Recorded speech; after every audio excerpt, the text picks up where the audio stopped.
To my YouTube channel. और आज इस वीडियो में हम लोग डिस्कस करने वाले हैं क्लीवेज के बारे में।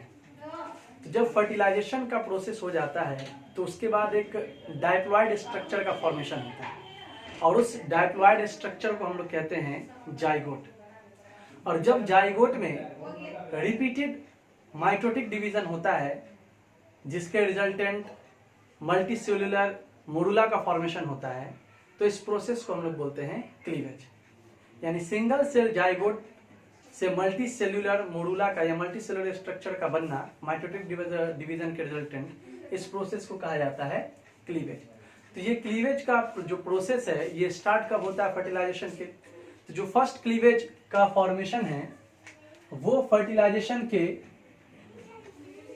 लगभग 30 घंटे के बाद होता है। यानी फर्स्ट डिवीजन जो सिंगल सेल जाइगोट में देखा जाता है वो फर्टिलाइजेशन के लगभग 30 घंटे के बाद होता है, जिसके रिजल्टेंट 2 ब्लास्टोमर्स का फॉर्मेशन होता है।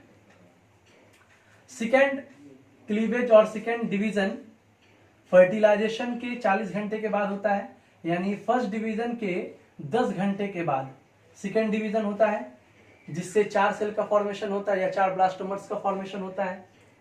इसके बाद जो थर्ड डिवीजन है जाइगोट के अंदर, जो थर्ड डिवीजन होता है वो फर्टिलाइजेशन के 3 दिनों के बाद होता है, जिसके बाद जाइगोट में टोटल नंबर ऑफ ब्लास्टोमर्स 8 हो जाते हैं। और फोर्थ डेज में ये 8 ब्लास्टोमर्स वाले जो जाइगोट होते हैं वो मूव कर जाते हैं फैलोपियन ट्यूब से यूटेरस की तरफ। फैलोपियन ट्यूब से ये मूव कर जाता है यूटेरस की तरफ। तो यहां हम लोग इस स्ट्रक्चर में देख रहे हैं कि जो 4 सेल्स या 4 ब्लास्टोमर्स वाला जाइगोट है इसके ऊपर एक लेयर है जिसे हम लोग कहते हैं जोना पेल्यूसिडा। ये हम लोगों ने पहले भी डिस्कस किया था ओवम और सेकेंडरी oocyte के स्ट्रक्चर में। तो ये जोना पेल्यूसिडा इसी तरह से जाइगोट के साथ बना रहता है।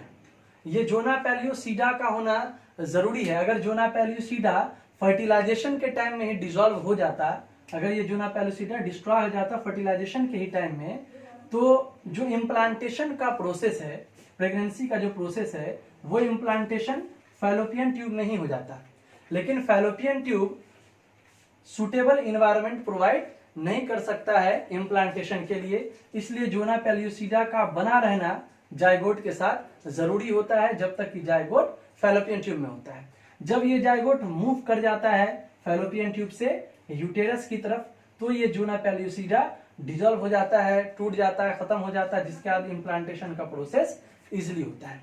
तो इस फिगर में एक पॉइंट को हम लोग डिस्कस कर रहे हैं। यहां पे मैंने एक स्ट्रक्चर बनाया है ओवम। जब ये ओवम स्पर्म के कांटेक्ट में आया तो यहाँ पे फर्टिलाइजेशन हुआ। फर्टिलाइजेशन के बाद यहाँ पे फॉर्मेशन हुआ होगा सिंगल सेल जाइगोट का।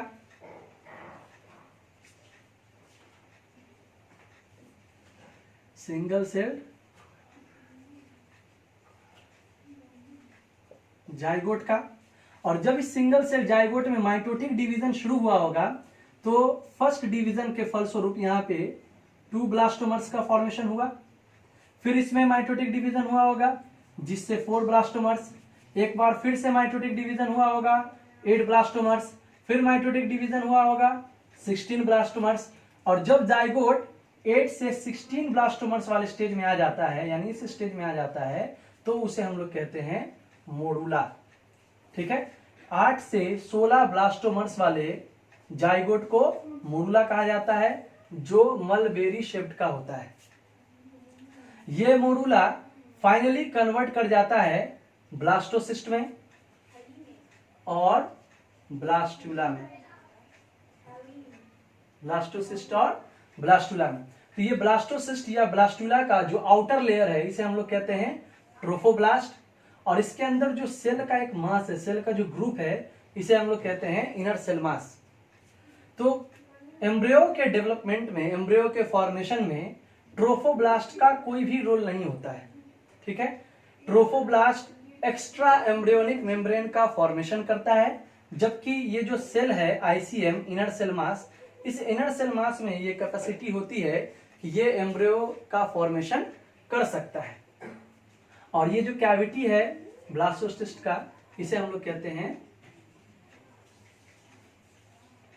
ब्लास्टोसिल। ब्लास्टोसिस्ट के इस कैविटी को हम लोग बोलते हैं ब्लास्टोसिल। तो क्लीवेज फॉर्मेशन फैलोपियन ट्यूब में 3rd डेज तक होता है, फर्टिलाइजेशन के 3rd डेज तक होता है। 4th डेज में जो जाइगोट है, ये जो मल्टीसेलुलर जाइगोट है वो मूव कर जाता है यूटेरस के तरफ, और 7 से 8 डेज ऑफ फर्टिलाइजेशन के बाद 7वें से 8वें दिन ये जो ब्लास्टोसिस्ट होता है ये अटैच हो जाता है या एम्बेडेड हो जाता है यूटेरस के एंडोमेट्रियम से। ये जो लेयर है ये एंडोमेट्रियम है।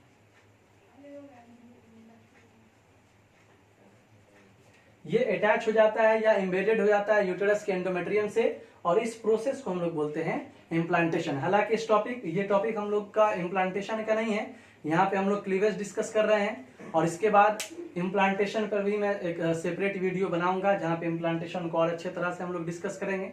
तो एक बार मैं समराइज कर दूं कि क्लीवेज के अंदर हम लोगों ने क्या क्या बातें डिस्कस की है।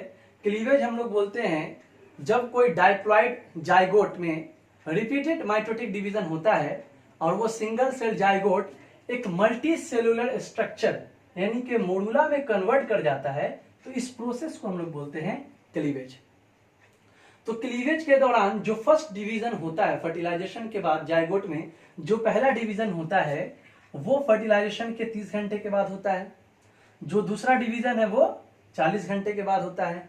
तीसरा डिवीजन फर्टिलाइजेशन के 3 दिन के बाद होता है। और जैसे जैसे जाइगोट के अंदर डिवीजन होता है वैसे वैसे जाइगोट फैलोपियन ट्यूब से मूव करता जाता है यूटेरस की तरफ, और फाइनली जब ये जाइगोट ब्लास्टोसिस्ट के फॉर्म में आ जाता है तब ये ब्लास्टोसिस्ट अटैच हो जाता है यूटेरस के एंडोमेट्रियम से, और तब इस प्रोसेस को हम लोग बोलते हैं इम्प्लांटेशन। यहाँ पे एक और इंपॉर्टेंट पॉइंट है, टाइप ऑफ क्लीवेज। ह्यूमन में जो क्लीवेज होता है वो कंप्लीटली डिवाइड होता है, और चूंकि ह्यूमन क्लीवेज कंप्लीटली डिवाइड होता है इसलिए इसे हम लोग कहते हैं होलोब्लास्टिक क्लीवेज। तो इससे भी एक क्वेश्चन हो सकता है कि ह्यूमन में किस तरह का क्लीवेज होता है, होलोब्लास्टिक क्लीवेज होता है। इसे हम लोग होलोब्लास्टिक क्लीवेज क्यों कहते हैं, क्योंकि ये जो क्लीवेज होता है ये कंप्लीटली डिवाइड होता है, इसलिए इसे हम लोग होलोब्लास्टिक क्लीवेज कहते हैं।